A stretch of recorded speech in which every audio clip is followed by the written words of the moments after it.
até o versículo 28. Mateus 15, de 21 a 28. Quem achou, diga amém. Amém. Vamos ler. E, partindo Jesus dali, foi para as partes de Tiro e de Sidom. E eis que uma mulher cananeia, que saíra daquelas cercanias, clamou, dizendo: Senhor, filho de Davi, tem misericórdia de mim, que minha filha está miseravelmente endemoniada. Mas ele não lhe respondeu palavra. E os seus discípulos, chegando ao pé dele, rogaram-lhe, dizendo: Despede-a, que vem gritando atrás de nós. E ele, respondendo, disse: Eu não fui enviado, senão as ovelhas perdidas da casa de Israel. E então chegou ela e adorou-o, dizendo: Senhor, socorre-me. Ele, porém, respondendo, disse: Não é bom pegar no pão dos filhos e deitá-lo aos cachorrinhos. E ela disse: Sim, Senhor. Mas também os cachorrinhos comem das migalhas que caem da mesa dos seus senhores. Então respondeu Jesus e disse-lhe: Ó mulher, grande é a tua fé. Seja isto feito para contigo como tu desejas. E desde aquela hora a sua filha ficou sã. Amém, queridos? Amém. Feche os seus olhos e vamos ter mais uma palavra de oração. Senhor, em nome de Jesus, nós nos apresentamos diante de Ti, clamando, Pai, a Tua graça, clamando, Senhor, o Teu favor. Pai, em nome de Jesus, somente Tu tens as palavras de vida. Fala conosco, Senhor, em nome de Jesus. Amém. Amém? Irmãos, não sei quantos vocês já enfrentaram batalhas de oração. E orações que aparentemente parece que não estão sendo respondidas. Então, esta noite eu quero liberar uma palavra que possa estar de fato encontrando lugar em nossos corações sobre os nossos momentos de espera, sobre a maneira como Deus trata conosco. Amém? Então, nós temos aqui um texto da vida do Senhor Jesus, muito diferente de tudo aquilo que nós estamos acostumados a encontrar na palavra, de como ele lida com o seu povo. É um texto difícil, é um texto que nos deixa um tanto quanto desconcertados, porque nós temos o Senhor Jesus aqui, o Filho de Deus, aquele rico em graça e misericórdia,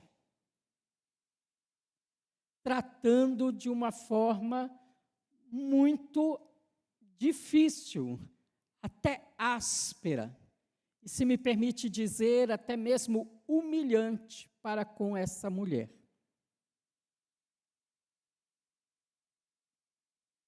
Eu não sei se você já teve a sensação de que estou orando, mas parece que Deus não está me ouvindo.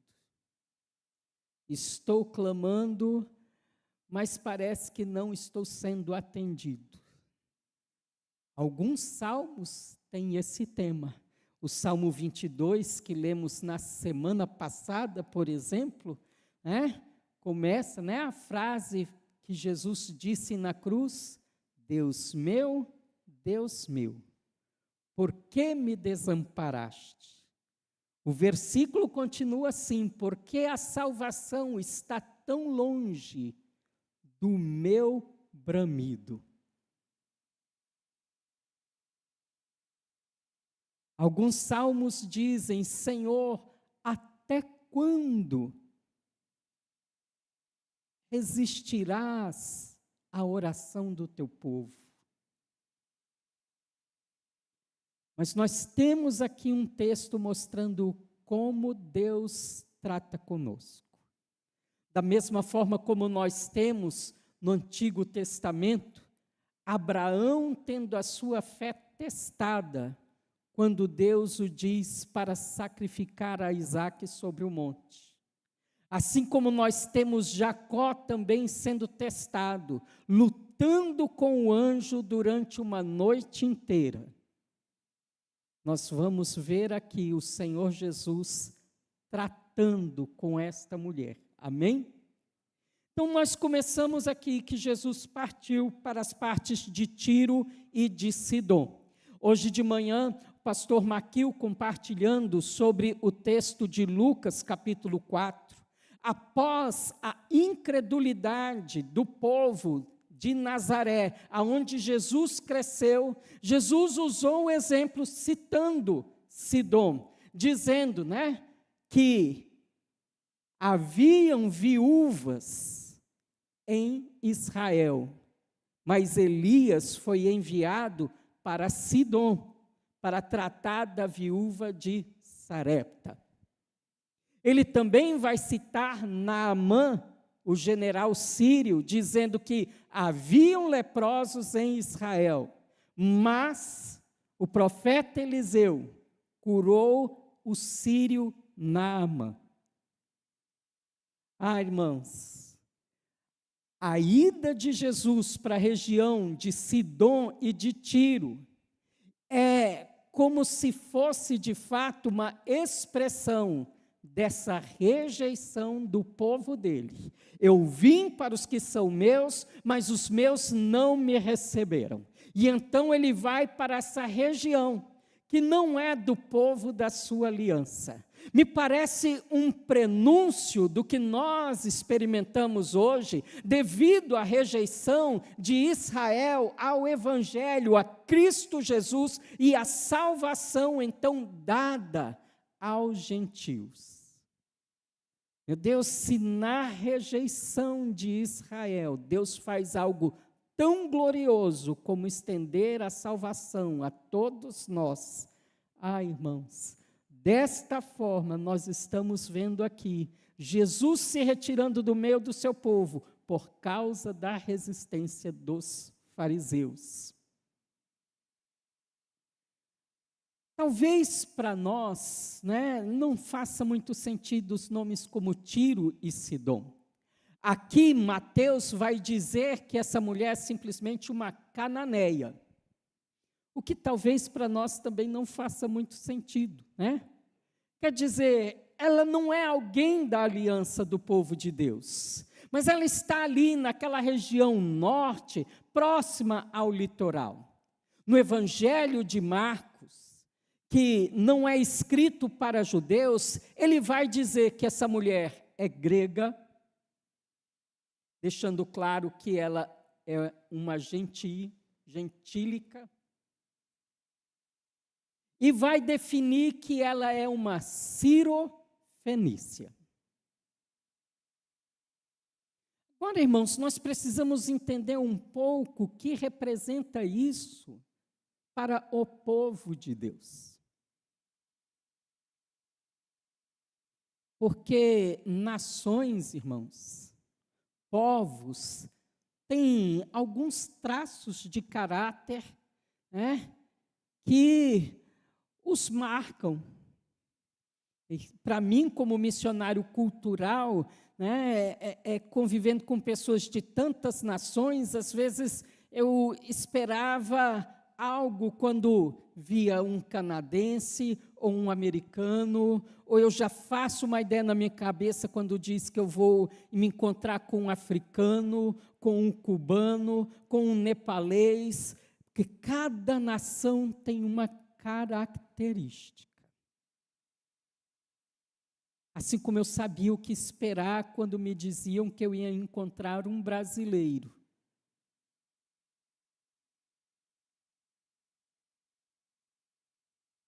A Síria e a Fenícia, irmãos, sempre foram povos citados na Bíblia para representar o orgulho e a soberba.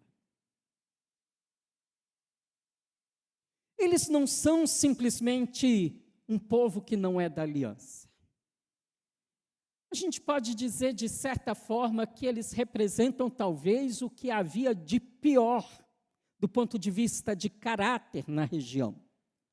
Talvez para nós já traga bastante luz se a gente simplesmente entender que Jezabel era fenícia. Ela era filha do rei de Tiro e foi dada em casamento para Acabe, para firmar uma aliança entre Israel e os fenícios. E nós sabemos quão maligna aquela mulher foi para tentar destruir a aliança do povo de Deus, introduzindo o culto a Baal, ou melhor, ampliando o culto a Baal.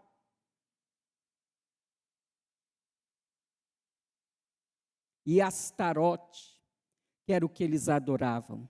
Os fenícios, irmãos, era o povo responsável pelo sacrifício de crianças em rituais.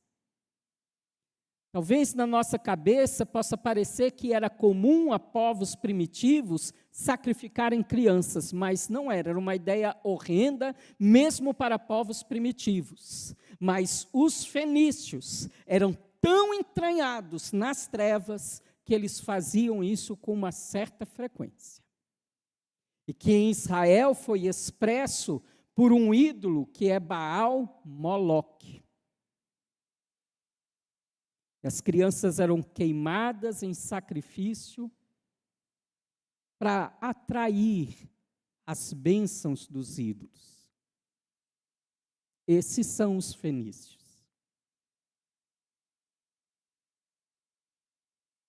Os fenícios, irmãos, no seu poder e na sua força, era uma nação muito rica. O nome deles vem porque eles comercializavam púrpura. Existem indícios, inclusive, de que os fenícios conseguiram, na sua navegação tão evoluída, chegar, inclusive, ao Brasil.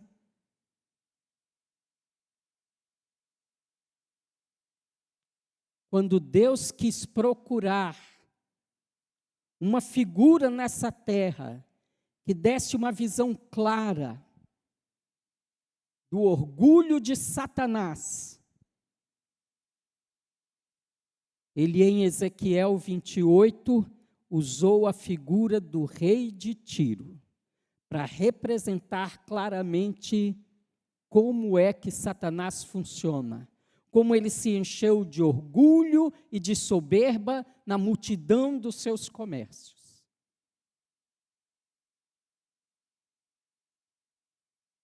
Está me entendendo, irmãos? Está entendendo como é que o povo de Israel enxergava esse povo?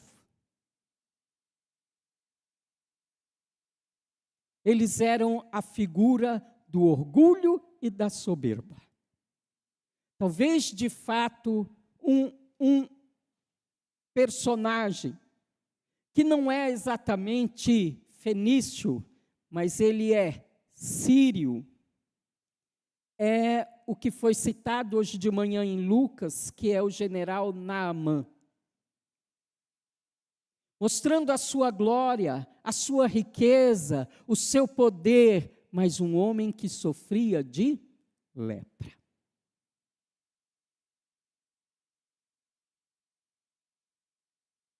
Talvez na nossa mente o simples fato de alguém pedir seja sinal de humildade.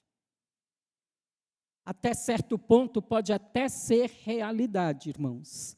Mas existem muitas formas de pedir que ainda não quebram o nosso orgulho. E eu diria que aqui, irmãos, nesse texto, o que o Senhor está mostrando é que as mazelas da nossa vida, e muitas vezes as mazelas da nossa família, são sustentadas por estruturas de orgulho.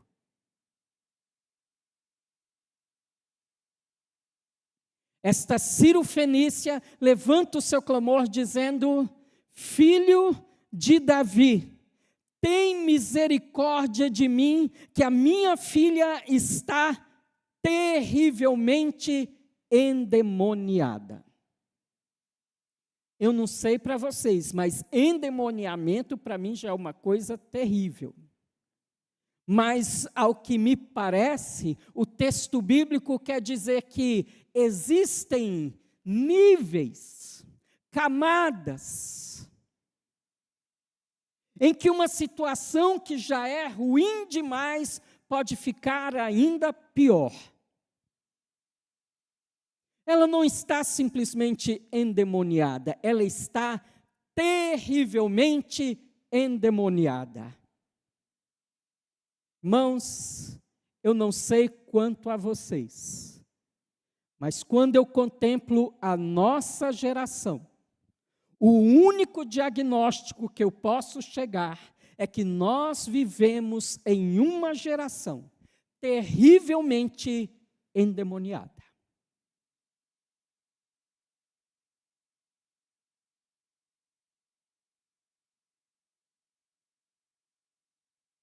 Irmãos, eu já vi coisas ruins na minha juventude, mas as coisas que eu tenho ouvido e visto hoje em dia é um endemoniamento acelerado. Eu não acho outra palavra para descrever o que nós vemos na nossa geração.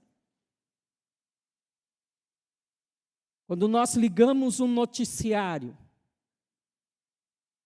quando o nosso dedinho fica lá no celular, né, naquele trem.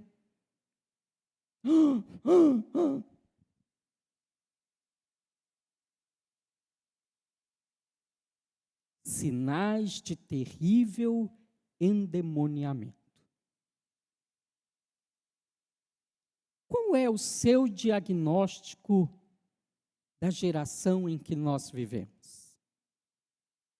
Mas não basta ter um diagnóstico da geração em que nós vivemos. Nós precisamos de um diagnóstico da nossa casa. Qual é o seu diagnóstico da sua casa, da sua família?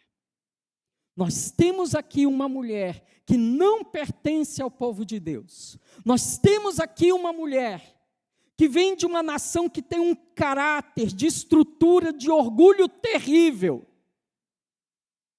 E ela está rompendo essa estrutura, primeiro clamando o Senhor, filho de Davi. Ela está reconhecendo, você é o Messias. Tem misericórdia de mim. Ela está reconhecendo, eu não tenho mérito. Eu estou pedindo misericórdia. Olha para a minha miséria. E ela tem um diagnóstico claro. A minha filha está terrivelmente endemoniada. Pais, mães, nós precisamos ser despertados desesperadamente a clamar pelos nossos filhos. Nós precisamos ter um diagnóstico claro da nossa casa. Nós precisamos parar de tratar problemas sérios como se fosse... Irmãos, às vezes me dói tanto ouvir, às vezes pais dizendo, ora pelo meu filho, uma pessoa boa, maravilhosa, só falta converter. Eu penso, só falta converter?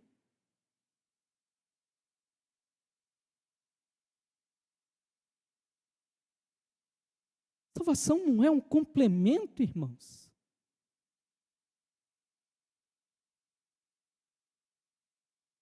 Que adianta o homem ganhar o mundo inteiro e perder a sua alma?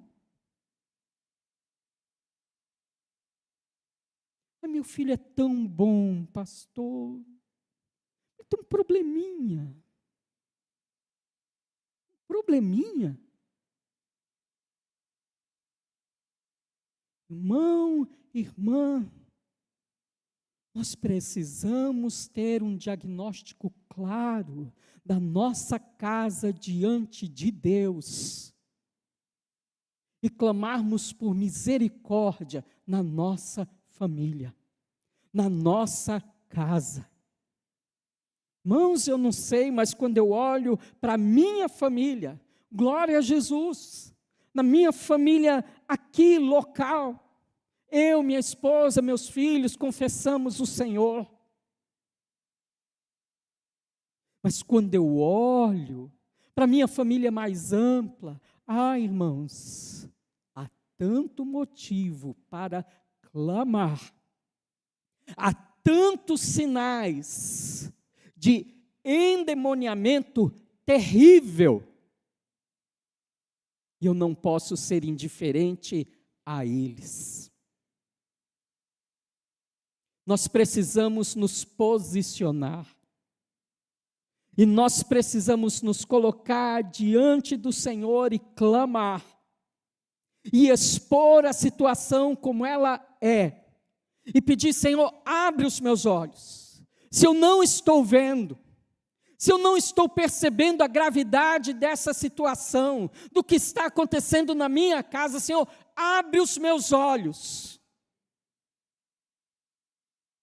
para que eu seja levado a um lugar de clamor, onde possa de fato haver transformação e libertação. Falamos lá do nosso general sírio, Naamã, ele pediu. Ele vai até Israel. Chega lá, ele é levado até o profeta Eliseu. Deus resiste aos soberbos, mas mostra graça aos humildes. Irmãos, é interessante, porque Eliseu nem sai da casa dele. Quando o menino dele dá recado, vai lá, diz para ele se banhar 7 vezes no rio. No Jordão, viu? O menino vai lá, sem graça. Ele mandou você banhar no rio 7 vezes.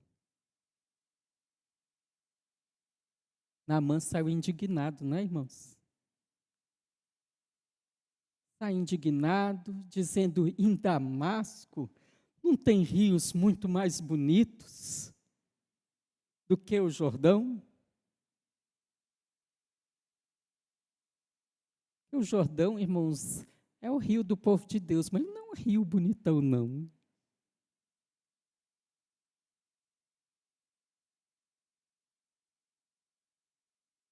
E ele fica falando: eu pensei que ele viesse, me chamasse, ia olhar a lugar da minha lesão, ia passar a mão por cima, né, fazer lá alguma mandinga gospel,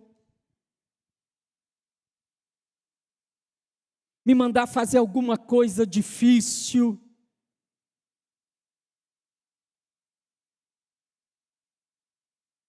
E o servo dele diz assim: Naamã, se ele pedisse uma coisa difícil, você não faria? Já que você veio aqui, mergulha no rio, que trabalho que dá. Sabe, irmãos, talvez uma das formas em que as nossas estruturas de orgulho são quebradas,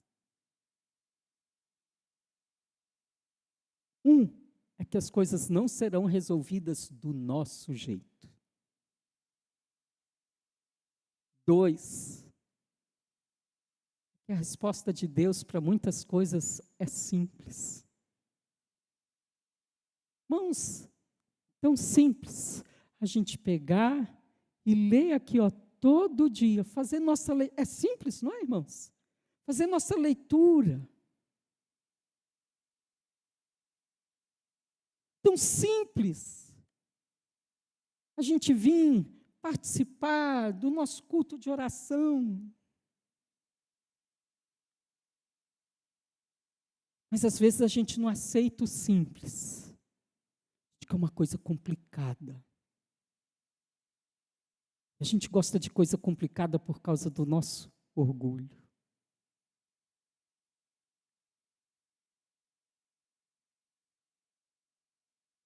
Na missão eu aprendi que às vezes Deus nos leva numa outra nação para não fazer nada complicado.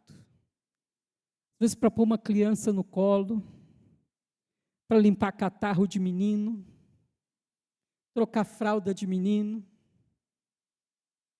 É simples, não é, irmãos? Gente, mas isso é coisa que eu faria em casa.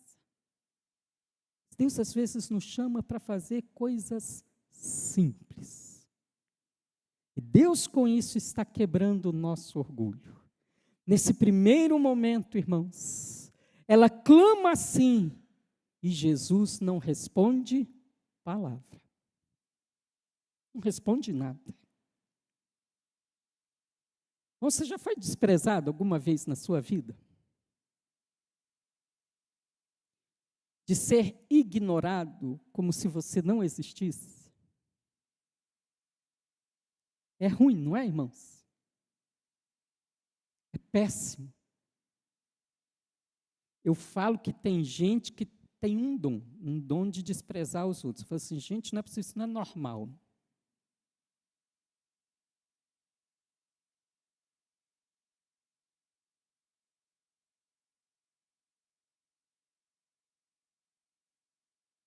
Eu lembro uma igreja que eu congreguei, eu morava em Londrina.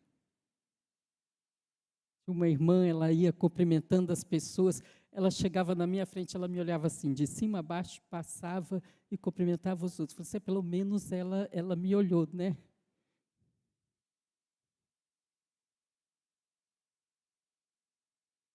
Mas aqui não é uma pessoa, irmãos, simples. É Jesus, o Rei da Glória, o Rei humilde, que simplesmente desprezou o falar dela, a petição dela, uma mulher que está com a filha terrivelmente endemoniada, e ela está gritando, talvez esteja gritando por ser uma cirofenícia, e ela não queria se aproximar muito, até mesmo para não ofendê-lo, porque ela sabia o que a nação dela representava diante dos judeus. E os discípulos, incomodados com aquela situação, chegam perto de Jesus, falam, Jesus, despede ela. Essa mulher está vindo atrás da gente, gritando, está incomodando, vai gerar tumulto. Você consegue imaginar a situação, irmãos? Não sei, eu gosto de ler a Bíblia, fechar os meus olhos e imaginar. Eu lá no meio daquela multidão, que situação embaraçosa. A mulher gritando e Jesus andando como se nada tivesse acontecendo. Aí os discípulos falam, Jesus resolve dar uma palavra. E que palavra, hein, irmãos? Eu não fui enviado senão aos filhos da casa de Israel. Ou seja, irmãos, se o silêncio já é uma dificuldade, uma palavra ainda para dizer assim, eu não fui enviado para ela, é uma dificuldade ainda maior. O que você faria? Eu vim aqui pedir, clamar, ouvi dizer que Ele é cheio de compaixão, que Ele atende o clamor das pessoas, que tem liberto os endemoniados, curado os enfermos. Primeiro, não me respondeu. agora diz que não foi enviado para mim?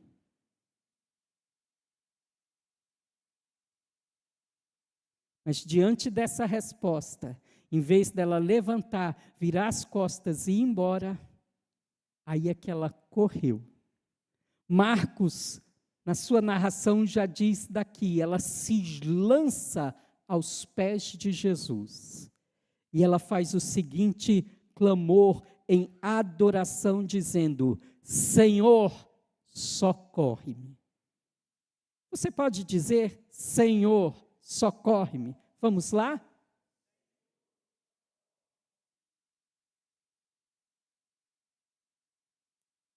Eu acho que se eu pedir, Senhor, socorre-me, assim eu não serei socorrido. Vamos dizer, né? Nós cantamos, né? A ar nos pulmões, não é isso? Levanta seu braço aí. Vamos interceder agora. Levanta seus braços e diga aí: Senhor, socorre-me.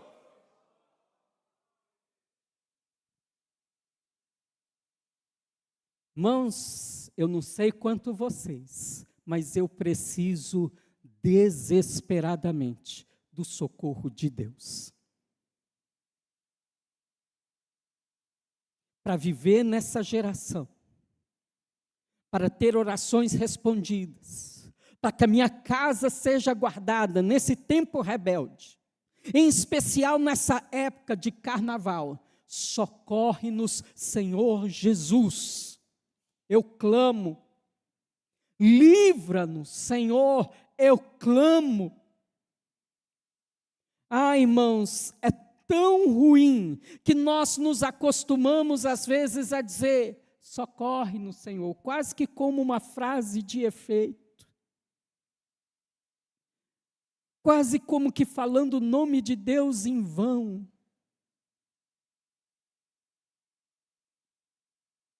Nós precisamos de fato estar cientes do que significa clamar: Senhor, me socorre. Diante dessa palavra, que ele não foi enviado a ela, em vez dela se afastar, ela se joga aos pés e diz: socorre-me, Senhor. Sabe o que Deus está fazendo com ela, irmãos? Deus está aprimorando a fé dela. A palavra de Deus diz que Abraão, no seu tempo de espera, esperando contra a própria esperança, fortaleceu a sua fé, dando glória a Deus.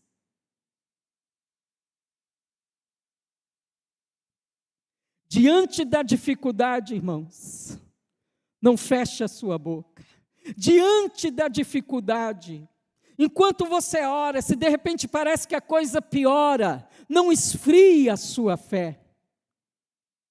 Faça o contrário, intensifique o seu clamor. Nós vivemos em uma geração que faz parte desse endemoniamento, irmãos, que não assume a responsabilidade de nada. É tudo culpa dos outros.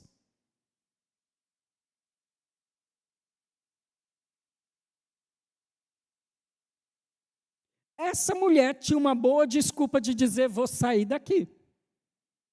Porque o homem primeiro me ignorou, depois me dá uma palavra dessa? Não, eu fiz minha parte, eu clamei. Mas em vez de transferir responsabilidades, sabe o que ela pensava? A culpa é minha, eu não clamei direito. A culpa é minha, talvez eu não expressei adequadamente. Eu ainda não me humilhei o suficiente. Se não bastou gritar, expor de forma pública a situação da minha casa com um diagnóstico tão claro, então eu vou me jogar aos pés dele e vou clamar: socorre-me, Senhor. E Jesus então dá uma terceira resposta. Irmãos, não sei vocês, mas essa terceira resposta,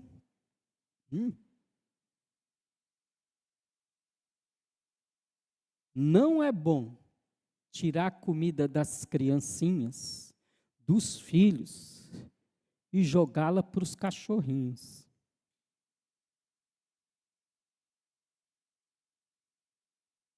Melhorou ou piorou, irmãos? Piorou, né? E cachorrinho aqui não é um termo nada carinhoso, né?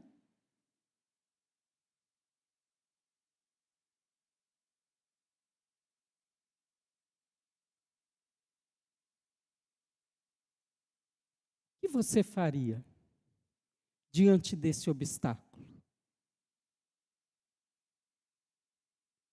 Gente, eu saí lá da minha casa, numa situação difícil, para correr aqui, porque ouvi falar da fama desse homem, que ele é o Messias. E eu estou gritando, me prostrando, para ouvir que eu sou um cachorro.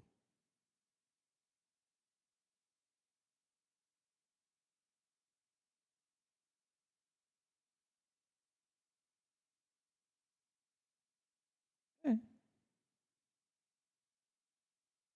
isso mesmo. Sabe o que essa mulher percebeu? É a graça. É a pura graça. O pecado de fato nos jogou em um lugar muito terrível.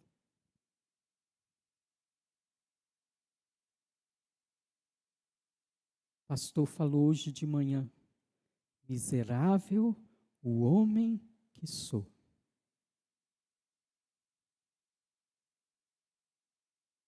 Irmãos, quando nós estamos com um problema, batalhando em oração, Deus está trabalhando nesse tempo de espera em nosso coração.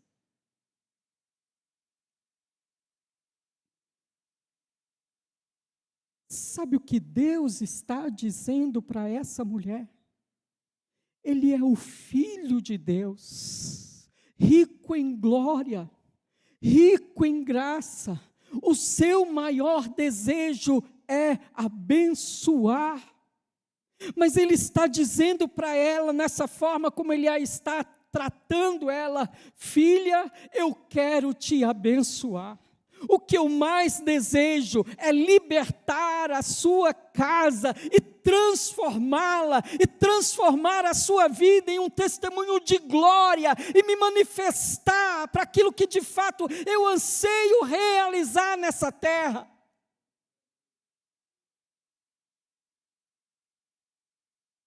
Mas enquanto você permanecer na sua estrutura de orgulho,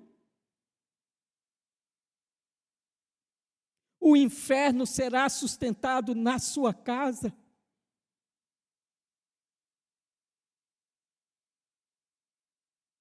O endemoniamento da sua família, o caos da sua casa, é apenas o fruto dessas estruturas de orgulho dentro do seu coração. E o Espírito Santo de Deus está trabalhando para construir a humildade de Cristo em nossas vidas. Porque o inferno, irmãos, o inferno não suporta humildade. Aonde há quebrantamento, irmãos, os demônios fogem.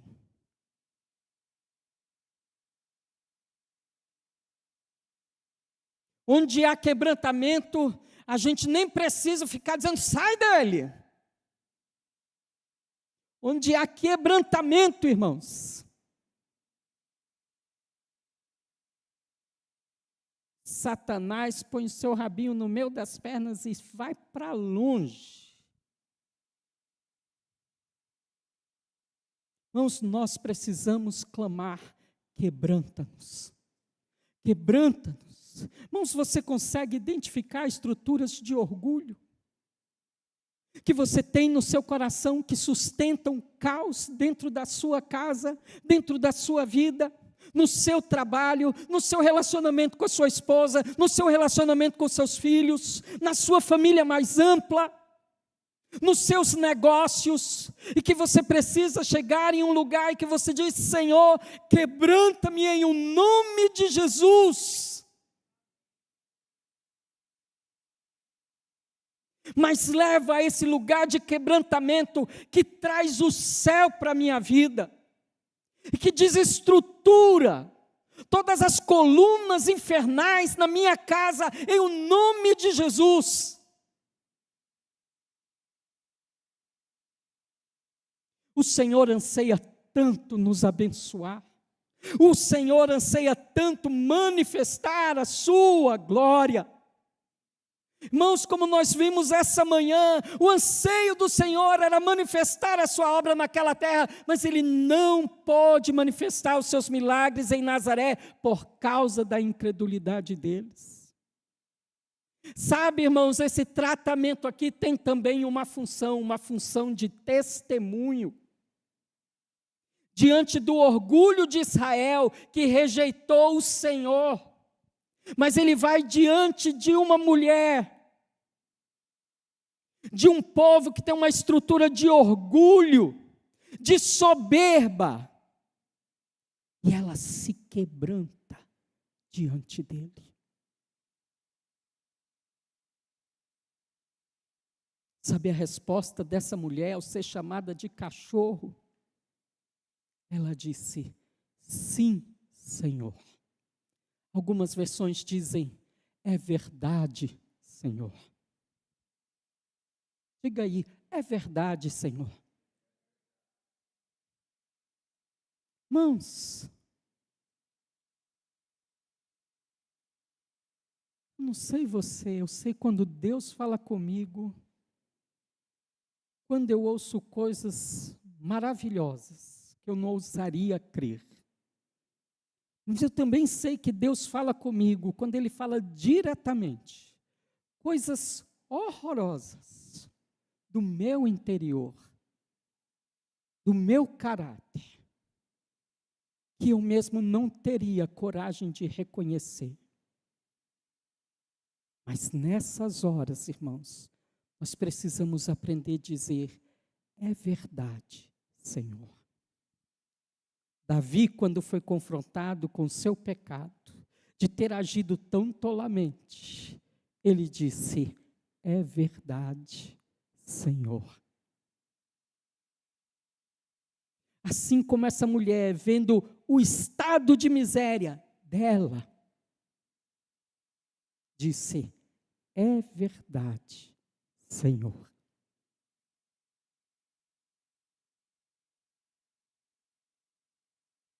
Então, Jesus olha para ela e diz, no versículo 28, ó mulher, grande é a tua fé.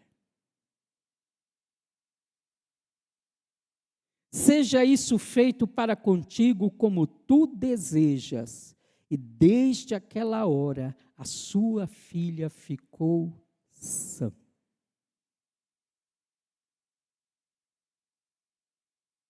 Eu sei, irmãos, que o que o Senhor quer é que a nossa fé seja posta nele.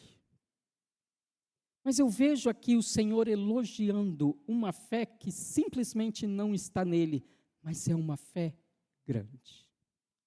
É uma fé que cresceu. E a nossa fé precisa crescer. E a nossa fé cresce nesses momentos de adversidade, enquanto clamamos e o Senhor vai tratando conosco. Quão grande a humildade dessa mulher, mas o que Jesus elogiou foi a sua fé. Porque a humildade, irmãos, é resultado da nossa fé no Senhor. A transformação é resultado da fé que nós depositamos nele.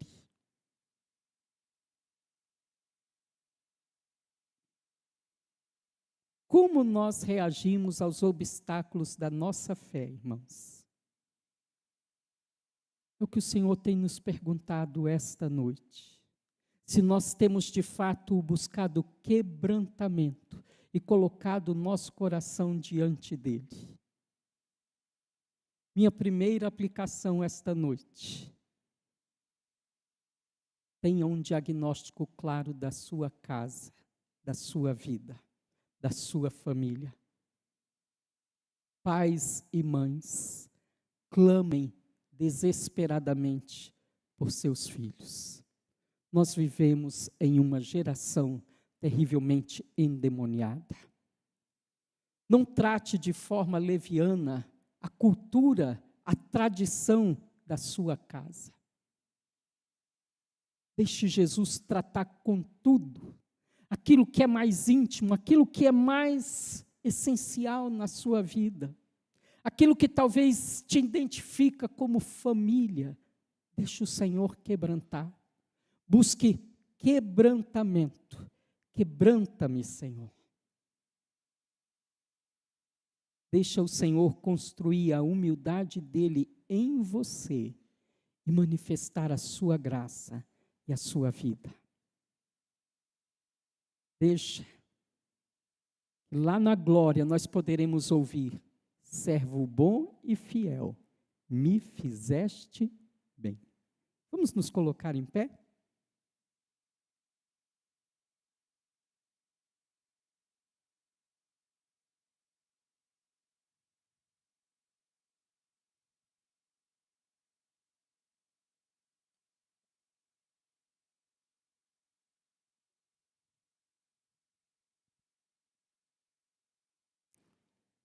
Socorre-me, Senhor. Eu gostaria que você respondesse essa palavra, se você entende: eu preciso do socorro de Deus. Segundo, eu preciso de quebrantamento. Ainda que obstáculos fossem colocados diante de você, eu quero dizer que os céus não resistem ao quebrantamento. Aonde há quebrantamento, a resposta do céu virá. O Senhor te envolverá. Se você deseja responder ao Senhor, venha à frente e peça a Deus: quebranta-me, Senhor, transforma-me para a tua honra e para a tua glória. Remove o inferno da minha vida, da minha casa, da minha família. Eu me prostro. Eu venho a Ti como pecador. Eu venho a Ti como homem miserável que sou. Mas socorre-me, Senhor.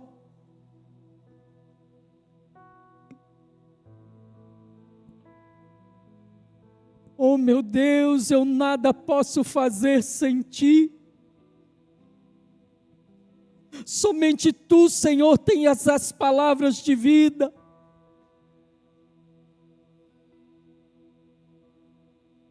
Oh Deus, é tão fácil nós enxergarmos a soberba fora da aliança.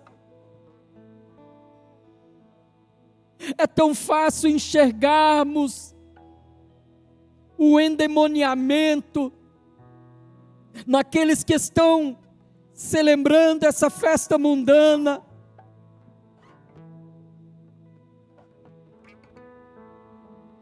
Mas, Senhor, em o nome de Jesus, esta noite, livra-nos de sermos como os fariseus. Livra-nos de resistirmos a Ti, ao Teu agir, ao trabalhar do Teu Espírito para que Cristo seja construído em mim. Oh Deus, é tão fácil lançar as minhas frustrações sobre os outros, sobre as circunstâncias. Mas essa noite nós chegamos diante de Ti para dizer: ensina-me a clamar, vem me quebrantar, me ensina a te buscar até que o Senhor responda, mas socorre no Senhor e liberta-nos de nós mesmos. Muda a história da minha vida, muda a história da minha família. Meu Deus, levanta-nos como um testemunho nessa geração perversa.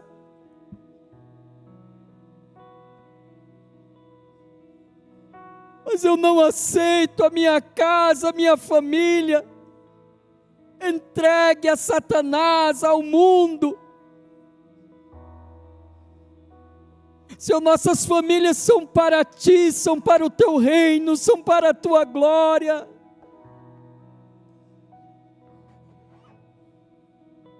Salva as nossas casas, Senhor.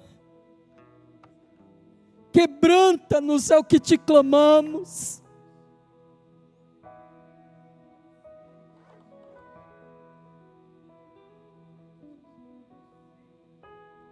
Em nome de Jesus, Senhor, em nome de Jesus, é o que nós Te clamamos. Constrói a Tua humildade em nossas vidas, para a Tua honra e para a Tua glória. Senhor, aprimora a nossa fé, leva-nos a crescer em fé. Mas nós Te adoramos, nós nos prostramos diante de Ti e reconhecemos que o Senhor deseja nos abençoar e que todas as nossas fontes estão em Ti. Em nome de Jesus, em nome de Jesus.